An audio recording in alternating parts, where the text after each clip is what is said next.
Hello and welcome to the Pool Builders Vlog and Podcast. I'm Randy Reardon Jr., owner of Integrity Pool Builders, and I'm joined today by Samantha, Integrity Pool Builders Service and Maintenance Manager. Hi Randy, thanks for having me today. You got it. How are you today? I'm great. Wonderful. Thanks for joining. Thanks for having me. Today we wanted to discuss and go over our startup process. And our startup process is basically completion of construction to the filling, startup, getting everything going. Wanted to discuss a little bit about this, not only from our current client side, but I also wanted to get this video out there so that potential clients can see what we offer is the startup process. It's not just a line item or two on our bid sheets. There's actually a lot that goes into it, which helps differentiate ourselves from most other pool builders in this market, in that we do a complete, thorough startup, turnover, chemical startup process so that we can ensure not only a good plaster job, but a good swimming experience for our clients. Absolutely. I'd love to get into that with you. So tell us a little bit about the startup process and your first involvement with the clients. As pools are plastered and switched over from construction to startup, service, and maintenance, I reach out to the client and send an email of just the outline of the startup process and how that's going to look. After that, I like to contact the client, give them a quick phone call, and just make sure that they understand how things are going to look once the pool starts filling. Awesome. So when you do that, I'm sure you get a ton of questions. Tons. So what are some of those common questions you get? One of the most common questions is regarding the fill process. So when can they swim, and of course, where do they fill to, or what's the correct water level? So let's address some of that. First and foremost, most of the pools we construct and we start up are just filled from the hose off the house, Yep. which is the exact same water you use when you take a bath, right? Yep. So it's good, swimmable, potable water. So if the client wants to jump in immediately, water's going to be a little chilly, right? Yeah. But it's safe to swim. Yeah, definitely safe to swim. So you can jump in as soon as water temp will allow, but once the pool's full, we get the equipment going and things heated. It takes 24 to 48 hours for most pools to heat up to a swimmable temp. So, worst case, we're talking 24, 48 hours for someone to jump into nice warm water. Yes. During the plaster curing process, the pH of the pool might be a little bit high, and that's part of why we're there daily to lower the pH, get things balanced for about the first 5 to 7 days. So the first 5 to 7 days, it might dry out their skin just a little bit, but nothing bad, right? Yeah, nothing bad. So, that's a very good answer and a very good way to look at when can I swim. Now, how do we fill? Our clients really shouldn't be turning on the water or doing anything with the fill process other than monitoring it. And we want our clients to watch the hose run and operate and shut it off when the water level gets about halfway up the water line tile. All right. Our plaster crews and our construction superintendent Robbie will get the hoses going and put them in a proper way to fill the pool.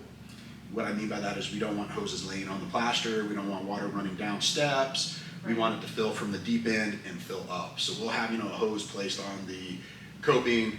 It'll shoot water into the pool, and it of course will fill up from there. That gets us into the next question. So what if it's about to be dark and the pool's not full yet? The client's a little bit nervous to go to sleep. What do they do then? So, first and foremost, don't stress. No stress. Yeah, we don't want our clients to think they have to stay up watching the hose. It's like watching the grass grow or watching paint dry. It's painful, it sucks, right? Yeah. So, let's say if, you have one hose and it's on 100% of the way, and we're filling, a couple inches an hour, you can kind of gauge when it's going to be full. And if you feel like it's going to be full in the middle of the night at 2 or 3, so they can turn down the hose. Turn it down a little bit. Cool. Do not turn it off. All right. As the plaster cures, it's very, very important the plaster cures underwater. And if you shut it off for any amount of time, you could potentially get a ring where that water level is. So it's super important. Even if the hose is going slowly, it's still filling all the time. So you know, look at it, make a good guesstimate. If you want to turn it down a little bit, great. You know, most cases it's not going to fill in the middle of the night, but sometimes it might, and we don't expect you to stay up in the middle of the night and watch it. So gauge it a little bit, and just get it full. During the day, if our guys are there working on the startup process, they'll shut the hose off, they'll take care of it, and they'll coordinate with you while they're on site. And of course, I would always follow up with the client too, make sure that we have a plan in place. Perfect. It also gets me into another question though, is if the client is planning to fill by water delivery, or if they have a well. So we get this question a lot.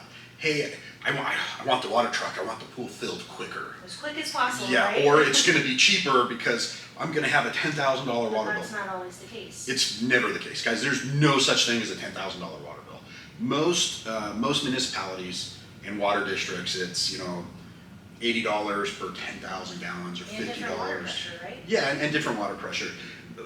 The issue with trucking water is, while it's a nice big 4-inch hose, and it'll fill quickly off of the truck, those trucks are very heavy. They damage driveways quite regularly, and You're paying for trucking time? trucking time's very expensive. Right now, I want to say trucking time averages between $185 and $200 an hour. So if you have a trucking water all day to save you 12 hours of filling your pool, it's costing you a couple grand. It's Right. not going to cost you a couple grand to fill off the hose. So it's kind of a lost investment. I don't recommend it. Now, there are certain circumstances where we have to fill from a truck. Right.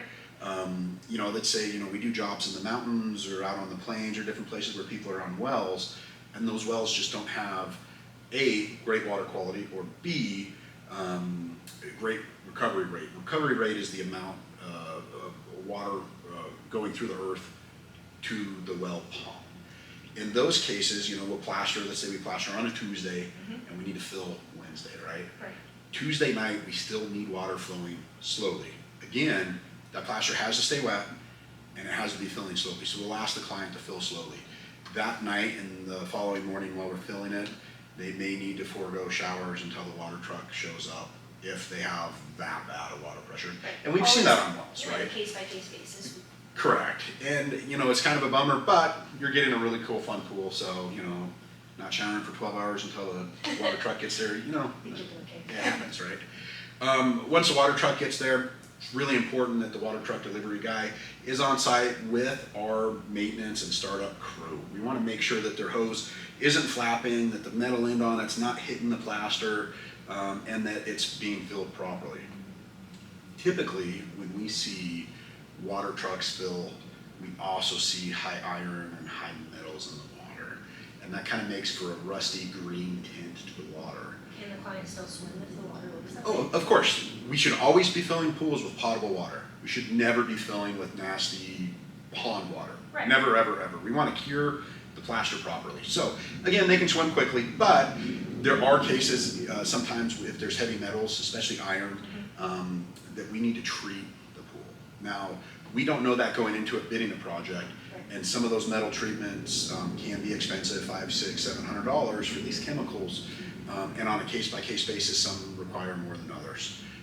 We had a project down in the Springs last year that I think we had to do 5 metal treatments to get the iron out of the water, and it just trashed a whole set of filters, cartridge filters. And so those had to be replaced as well. So depending on your makeup water, Yeah. it can be more costly depending on where you're getting water from. In this case, it was trucked water. It was a project in the Springs where the entire neighborhood was on one well, and they're not allowed to irrigate or fill pools. Now they can maintain a water level in the pool, but they can't fill it. So they trucked in water, and for whatever reason, the company they trucked water in had really high iron. I think it was because it was a metal tanker. It was not a Happens, metal right? tanker. Yeah. So I think it was $700 or $800 for some metal gone, extra treatments, and a set of filters. So not that big a deal, but we got it going. So that's kind of the two worlds there. You've got filling with the hose, and then filling with the well and or fill water. Awesome. Well, as we wrap up the fill process, another question that I get a lot is when do we start up the equipment, or when does the water, or when do we start heating the water? Well, so heating the water is just a portion of the startup process, rather. Sorry. Most importantly, we need to get the equipment going, circulating, Like as quick as filtering possible. as quick as possible. So again, let's use the, for instance, if we plaster on a Tuesday Okay. and we start filling, Tuesday night through the night into Wednesday, our startup crew is going to be there Wednesday. Yep, first thing. We can get the equipment going with just a little bit of water in the pool. Oh, Yeah, very important to get the water circulating and treated. We need to get the pH, alkalinity, calcium hardness, all of this stuff in what's called the MPC guidelines, the National Plaster Council Guidelines and Startup Procedure. Super important for the finish to turn out properly. Again, one of the things that separates us from a lot of different builders is we include that. You as the homeowner don't have to brush the pool, don't have to chemically treat it, or hire an outside company to take care of it. right. We do all of that, and it's very important, and it's pretty labor intensive. So the first 5 to 7 days, other than Sunday, we do give our guys Sunday off. So for the first 5 to 7 days, depending on how much plaster dust And there each is, pool is different, right, based on size? size, time of year we plaster, humidity when we plaster, color of the plaster material, there's a ton of variables. We might need to be there daily, even longer than 7 days in some cases. We've had some of those recently. We definitely have. And our crews know exactly how that's gonna work out. So every day we're brushing it, we're balancing it, we're there for a few hours. And then once, that 5 to 7 days is up, then we start the weekly maintenance. And in our contracts, every single pool we build, we include at least 3 months of maintenance. Sometimes clients want more, and so we negotiate into the contract more, but our base is 3 months. And then we're there weekly, and it's, weekly pool maintenance is very, very important to keep things balanced, and especially for the longevity of the plaster, especially when it's new and curing out. Yeah. So, yeah. That gets us into the next question that clients ask is their pump speed. Sometimes, as we're getting into the startup process, pump speed's loud and they weren't expecting it to be that loud, but it doesn't have to stay that way, right? So part of curing out the plaster, we want to get the plaster dust out of there. We want the water to be nice and crystal clean and clear. So we turn the pump speed all the way up to the max, which is 3,450. And we're going to leave it there for about 6 to 8 weeks as the plaster cures and as we're balancing the pool. That gives us a lot of turnover, meaning the water is being filtered. Helps get anything out of the pool that might be there. But, that pump's using a lot of energy, and it is, the loud as it can be. Right. So after that 6 to 8 weeks, we can turn that down and kind of get an optimal level of flow to where the pump's running 24 hours a day at a much lower speed, using less energy, it's more quiet, much more efficient. At that time, we also add the salt if the homeowner decided to do a salt system. Right, and at that time, we get to stop using chlorine taps as well. Correct, yeah, so part of the startup process is that water has to be sanitized. Yeah, We can't use salt for the first 6 to 8 weeks until that plaster's cured. right. So we use, Cal Hypo shock and tablets, which is trichlor, to keep, about a 1 to 2 parts per million level of chlorine. So it's safe to swim and the water's still nice and, crystal clear and blue. Yeah, then once that salt is added, then it'll start to produce chlorine on its own. Isn't that beautiful? Salt Awesome. systems are great. We Yes. create chlorine with salt, but we have to wait that 6 to 8 weeks. Again, Yes, that's why it's so important to have the pool started up and balanced properly. The longevity of the plaster, doing things properly for the equipment. If you start up that salt cell before then, when you have plaster dust or high alkalinity or high pH, you can calcify up that expensive salt cell very quickly. right. What we see a lot in this industry is people add salt too quickly or to an improperly balanced pool. And when you add 3,000 parts per million of salt, you can push iron, copper, magnesium, all kinds of stuff out of solution, out of the water, and it will stain the plaster. So you spend $100,000, $150,000 on a new pool, someone who doesn't know what they're doing adds salt too quickly, you can ruin a plaster job. So again, that's part of why it's so important to have a contractor who knows proper startup and is going to be able to stand behind it. That way your warranty's intact, your pool turns out beautiful, and it will last a very long time. Yeah, definitely. Another question that I get from clients a lot is, what exactly is Skimmer and what do we use Skimmer for, and like, what are the reports that they're even receiving from us? So I'll handle this a little bit, and then I'll let you I would discuss love some to. of it. Mainly because you know Skimmer a lot better than I me. do, I use it all day, every day, You're in Skimmer, all day. yeah, all day, and I'm not. Yeah. In fairness, so Skimmer is an app that is specifically designed for pool and spa professionals. And we use it to schedule our guys. Currently, right now, we have 18 maintenance and service Yes. technicians. So we've got to schedule those 18 guys every single day. We clean about 450 to 500 pools a week. And we do, 125 service calls a week, around there, plus startups. So we use that to schedule our guys, store client information, address, information to Gate get codes. in, gate codes, phone numbers, best way to contact, all of this stuff, right? Yeah. So let's say it's a service call for a pump that's not working. You write up a work order in Skimmer, assign it to the service tech, and it's on their phone. Now this isn't their personal phone. No, it's This a is specific phone, IPv phone. it's an IPv phone. So gate codes, access information, and addresses and client contact info is never public knowledge, is never given out to guys, and is Private not at shared. all times. Private at all times on instrumentation that's owned by Integrity Pool Builders. And that's very, very important to us and to our clients that we Absolutely. protect their anonymity. Yeah, definitely. You get asked that question a lot, don't you? All the time, yes, especially for clients that live in gated communities. Gated communities, or we have a number of indoor pools Yes, where that too. we have to go into people's homes. And so it's very important for our clients to know that their information is safe and secure with us, Yes. and it's just not out there for anybody. Right. So that's kind of the higher level of Skimmer. Expand on that a little bit for me. Another thing that we use Skimmer for is to keep track of our maintenance techs as the day goes on. So we have maintenance routes set up, allocated for each tech for different parts of town each day. So clients receive emails from what work was completed that day, but the photos are real-time photos. You cannot upload a photo from, let's say, your gallery on your phone. The photos that are in the Skimmer report are from on-site from our tech right then. So we're able to know what the pool's looking like after chems are added, what the filter pressure was, what pump speed was at, valve placement, all of those types of things. So that sometimes we may need to look back on stuff like that.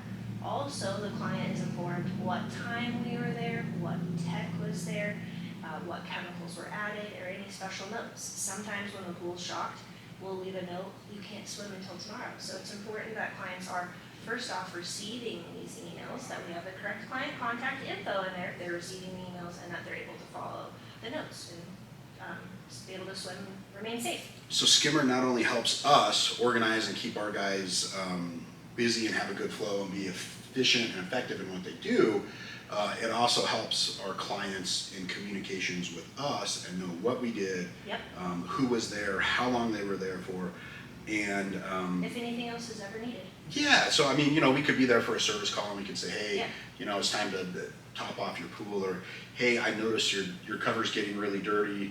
Let's schedule a cover cleaning and a cover service so we can look at the slides and the guides and the ropes, because it's been a year since we've done that. So it's a very good tool to communicate. Yeah. Let's look back on The one thing that I have found, and I wish that Skimmer would do something about it, is the automated emails that Skimmer sends out to clients. it. Oh, Do not return or reply those. yes. They don't go anywhere. So I need those emails, please. Yes, you Directly have to to email service Sam. at integritypoolbuilders.com. Please send those to me. service at Integrity Pool Builder. So when you see the Skimmer emails, don't reply to those. Email to Sam. Email me directly, please, just so that it's never overlooked and that it goes to the correct place and we can look back on it if we ever need to. Perfect. All right. What other questions or things do you want to cover as far as the startup process is concerned? I think that covers the startup process pretty well. Okay. One thing I do want to add is our Pentair app. Oh, yes. So at startup, one of the things we need to coordinate with our clients is setting up a username and portal in the Pentair app so that they can access the app from their phone. Yes, and so that we can access remotely. Let's say if the client was out of town or they were skiing in the mountains or something and wanted us to check it for them, we can access it too. Exactly, and it's also great for the homeowner to be able to have let's say you're sitting around outside and listening to music, sunbathing, and the sun goes down and you want to turn on the lights in the pool. Yeah. But you don't want to go over to the controller and you want to turn it on. Right from your phone, you can turn on the pool lights, change the color, Change temperatures. change the temperature, turn the hot tub on, all from your phone, right? Yep. So we don't need to have one of those big ugly remotes that Not gets anymore. lost or you got to put batteries on. It's all from your phone. Yep. So our guys, when we do the instruct with them, Yep. will get that set up and then also email you that information so that you I'm able to Can- accept the invite. correct. And again, that's information that's only shared with you. And Correct. Pentair has a web portal just for pool professionals so that Yeah, we can just- enter all of our clients in there and monitor it. Again, this isn't shared with anybody, so nobody's going to be All able to safe. turn on and off your lights or your temps and Exactly. stuff. It's only Sam. And in fact, some of the things we can't turn on and off or change from our end, it's only monitor. Customer instruct. Sam, when do we do the customer instruct? When do you schedule that and how does that look? So as we wrap up the follow-up clean and balance after the startup process, and we So that 5 to 7 day mark? exactly, we switch clients over to weekly maintenance, which is set up geographically based off of where your pool's located. But that's the time that we like to set up the instruct as well. I'll reach out to the client and we'll set up a time for them to meet with our service tech, and then they'll go over just basic operations. So opening, closing the cover, turning the heat up and down, turning the spa on, go for cool mode, spa mode, those types of things. So I get this question a lot and I'll answer it. Hey, Sam, I want to do, as a homeowner, I want to do my own maintenance. Can That's a common you question. guys teach me how to do my own maintenance? Sam, what's the short answer? And I'll elaborate on it. What's the short answer to that? No, we cannot. Okay. Unfortunately, there's just too much to take in, and then that gets us into what our maintenance techs, as we hire on you guys, what their training process looks and how much really goes into it and why there's just not enough time to be able to teach our clients all of that info. Well, tell me that. So when we hire a new maintenance tech, which is our entry-level position in the maintenance and service department, how long is the ride-along process? How long are they monitored by our field supervisor? And then how long until they're actually released by themselves to do maintenance? Our new hires ride along with our route supervisor for 2 months. Okay. And then after that, they have a probationary period that they also follow, where our route supervisor will go follow up on any pools that they've completed while they've been solar. Okay. And that normally is about a 3-month training period, right? Yes. So it's just not possible to be able to train a homeowner in an hour or 2 or even 3 hours. Our instructs are about an hour, maybe 2 Yeah. hours, just depending on how many questions the client has. But we just can't touch on all of the importance of proper pool maintenance in that amount of time. Correct. There's a lot more to pool equipment and maintenance today than there used to be 20 or 30 years Absolutely. ago. It's just like, in the 60s, in your owner's manual in your car, it taught you how to adjust your valves and rotate tires and do brakes. That's no longer the case. That's no longer in an owner's manual. When you buy a new vehicle, Yeah. Ford doesn't teach you how to do the oil No, change. because they want you to come back to Ford. Correct. Well, not only do they want you to come back to Ford, they want to make sure that it's done properly so Yeah. they can uphold their warranty, Right. right? Well, it's the same thing for us. Absolutely. We put a lot of time, effort, and energy into training our service techs and our maintenance techs properly. And if we felt that we could train a client in 2 or 3 or 4 hours how to do the same, that's really undermining and devaluing What we the stand for. importance of what we stand for. So, I understand that some people want to be able to take care of their own pool. Which of course they can. Correct. So they can kind of shadow and follow our Yeah. guys during the 3 months, watch YouTube videos, read the owner's manuals, but it's going to take not 2, 3, or 4 hours of their time. It's going to take dozens and dozens of hours and We'll do it. somebody who has a very hands-on mindset to be able to learn and take care of it. Not to say that they don't, but a majority of our clients have us do their maintenance. We're very reasonably priced. We have a great program and set up. Our guys drive company vehicles that are logoed, that are new, they don't leak oil in the driveway. And again, with the skimmer program, everybody knows when we show up, when we leave, what we do, Yep. the chemicals we use, and then it's very clear in what we bill. So it's actually a very good program we have set up. And Sam, you do a phenomenal job running it. All of our clients absolutely love you. Thank you. I love working with all of our clients as well. Well, good. Yeah. Really appreciate your time here. Is there anything else you think we should cover in this? No, I think that's been great, and I really appreciate you having me today. Awesome. Thank you, Sam. Yeah, I appreciate you. thanks.